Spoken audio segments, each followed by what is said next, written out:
Que episódio insano, rapaziada! Aprendemos mais sobre a bruxa Iraquino e a santa Soalina, mas principalmente o quão poderosas essas pessoas são, principalmente as santas. Soalina, sem sombra de dúvidas, seria um oponente incrível para Atou. Mas além do grande poder das duas, nós vimos mais sobre Atou e o Moltar, os poderes deles, o trabalho em equipe deles que ficou muito bom, junto, é claro, da descoberta sobre outros jogos sendo confirmada. Muita coisa aconteceu nesse episódio e, meus amigos, isso foi só a ponta do iceberg, porque bastante coisa também ficou de fora do anime. Então relaxa que eu vou te contar tudo. Se você não me conhece, eu sou o Diogo, dono do Grupo de Animes, e te convido a conhecer meu trabalho no canal se você for novo por aqui. Eu faço vários vídeos de animes que eu sei que você vai gostar e não custa nada me dar uma chancezinha e se inscrever aqui embaixo. É super rápido, fácil e você não vai se arrepender. E rapaziada, eu criei um canal na Kik para fazer lives assistindo, jogando, assistindo animes e até mesmo lendo mangás. Então não perde tempo, primeiro link na descrição e comentário fixado e me segue lá para ficar por dentro das próximas lives.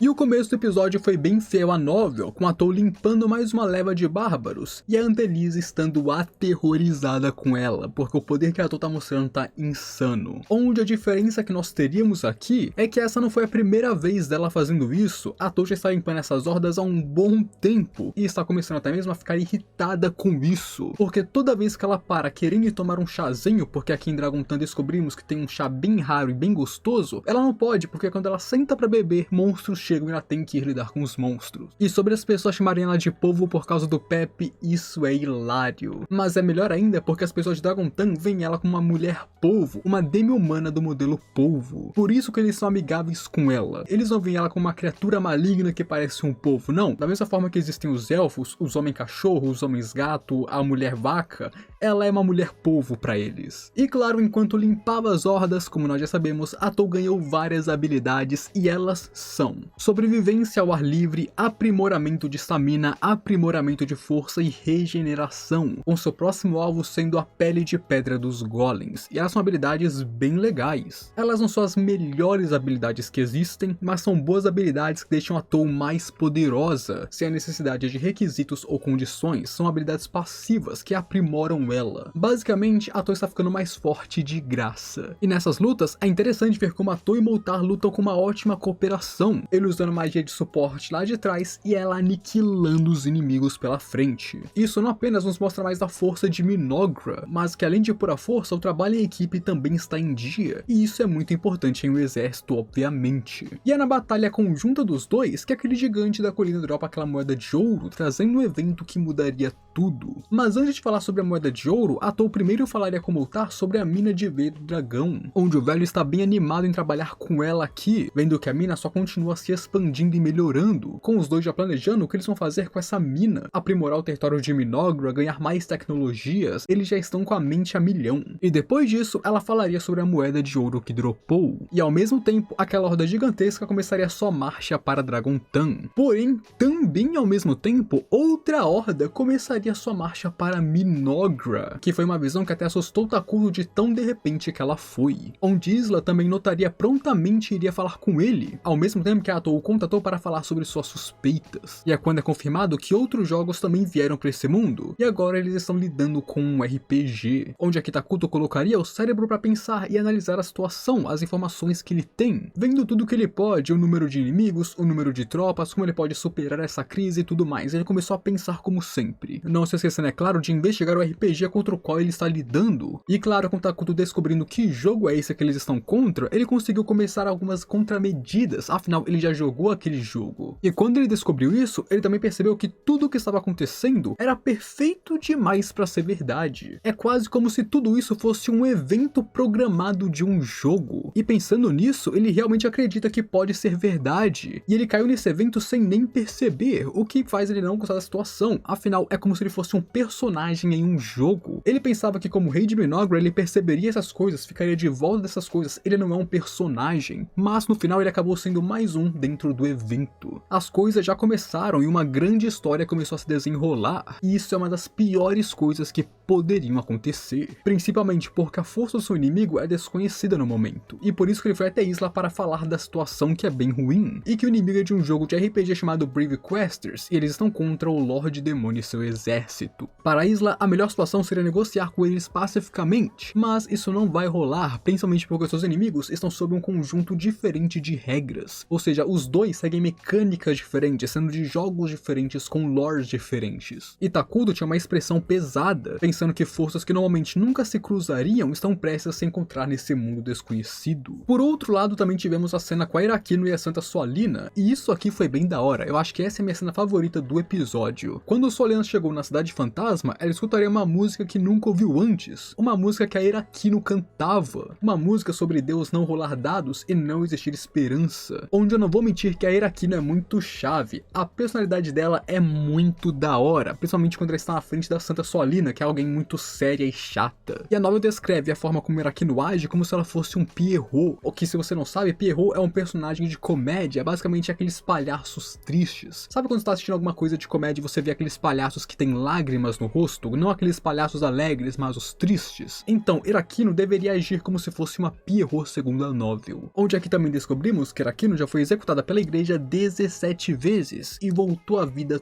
todas elas, nos mostrando que mesmo sendo uma heroína, ela não é tão forte quanto parece, porque ela foi randomizada pela igreja 17 vezes. E claro, em segundo lugar, que ela tem poderes bem peculiares. Voltar à vida toda vez depois de morrer é um poder bem overpower. E por outro lado, vemos que Soalina é muito poderosa, poderosa até demais. Já sabíamos que as santas são tão poderosas quanto heróis, sendo meio que um balanceamento contra as bruxas, afinal as bruxas também são muito poderosas. Mas aqui vemos em primeira mão o quão forte Soalina é. Ela é OP.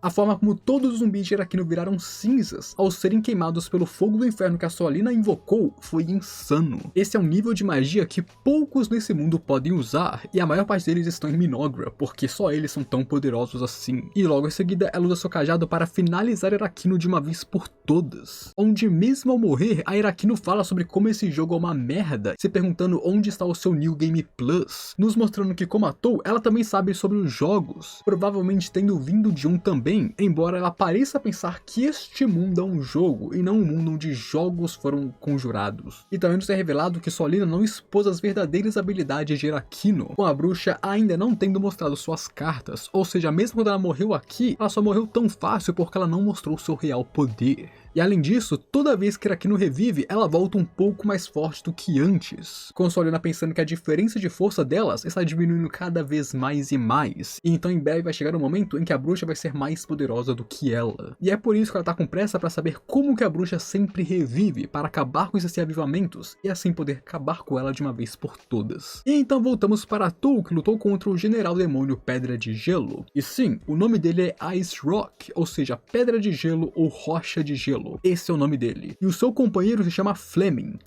como Flames, chamas. Os nomes foram muito bem pensados. Os dois são chefes do jogo Brave Questers, assim como generais do exército do Lorde Demônio, onde o Lorde Demônio foi invocado nesse mundo há pouco tempo, com as lembranças mais recentes de todos ali sendo como o herói acabou com eles. Eles ainda se lembram de como o herói matou o seu mestre, apenas para que um instante depois todos eles estivessem nesse mundo. E isso é uma coisa bem diferente. Takuto foi invocado para esse mundo apenas com a Tou, enquanto o Lorde Demônio veio com os dois generais demônios e alguns outros demônios de alto nível. Então a diferença de poder da qual eles vieram para esse mundo são bem diferentes. Por que o Takuto só veio com uma pessoa e os outros eram com mais? Onde, como no anime, nós vemos eles conversarem, questionarem sobre seus passados e objetivos, até que o Pedra de Gelo mobilizou 5.000 tropas para ir contra Dragon Tan, um número que normalmente faria a cidade cair sem sombra de dúvidas. Mas quando os monstros partem para o ataque é quando começa a acontecer. Voltar e seus aprendizes usam a magia negra negra para criar um miasma maligno, e as criaturas que não são malignas obviamente sofreram debuffs, ficando doentes, enfraquecidas ou perdendo a vontade de lutar. E logo a Tou chegaria ali no meio do miasma, ignorando as perguntas do Pedra de Gelo e finalizando o adjunto dele imediatamente, ao mesmo tempo que ela usou seus tentáculos para atacar um monte de outros demônios. E com a batalha entre eles começando, uma mensagem do sistema soaria que Minogra declarou guerra contra o exército do Rei Demônio. E enquanto isso, em Dragontan, vários insetos de perna longa estavam ali para defender a cidade enquanto a Tou lutava. Não era só a Tou, o Moltar e alguns aprendizes dele, os insetos de perna longa também estavam ali. Afinal, com a isla sendo invocada, todos os insetos sofreram um grande buff e ficaram muito mais poderosos e agora podem lutar. E claro, ela também tem a habilidade de criar insetos, ou seja, agora os insetos de Minogra têm uma capacidade ofensiva e eles estão ali para ajudar na luta, onde Antelise veria em primeira mão o poder terrível de Minogra. Já na luta de Atou, ela começou principalmente analisando seu inimigo, que tipo de chefe ele é, que tipo de mecânicas e regras que ele usa para lutar. Afinal, dependendo das mecânicas, ela poderia até mesmo ser finalizada se ela pegasse muito leve. E assim, ela principalmente segurou o Pedra de Gelo no lugar, desviando e defendendo seus ataques, querendo o manter ocupado ali, ao mesmo tempo que seus tentáculos atacavam outros demônios inteligentes. Onde aqui lutando, Atou perceberia que os seus inimigos lutam como se fosse um RPG, ou seja, eles vêm um de cada vez, como se fossem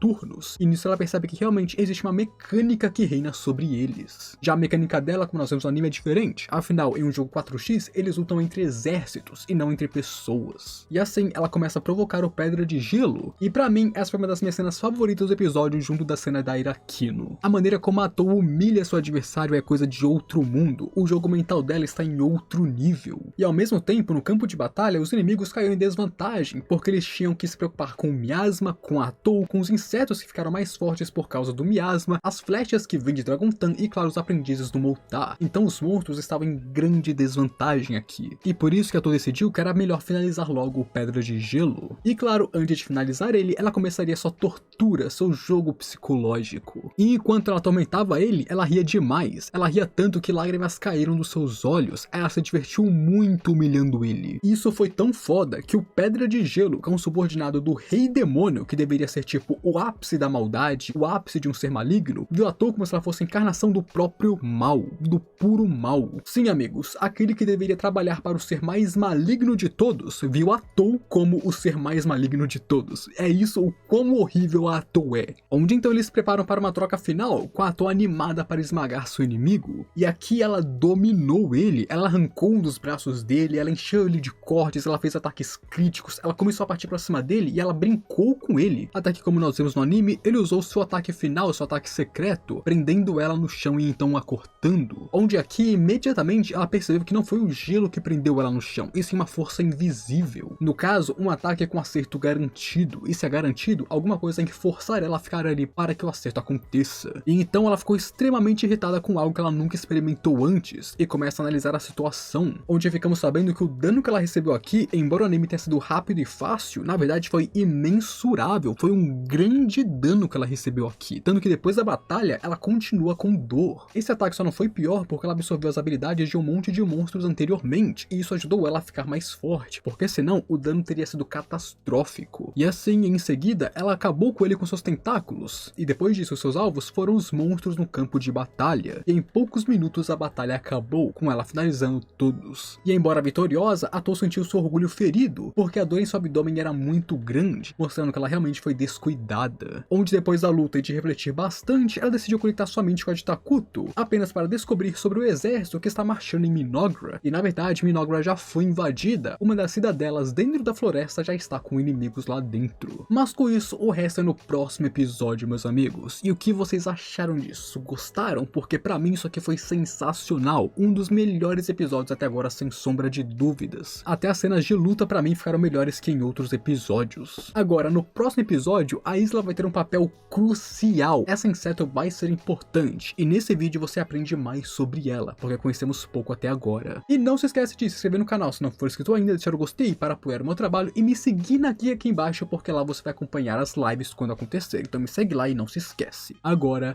eu fui.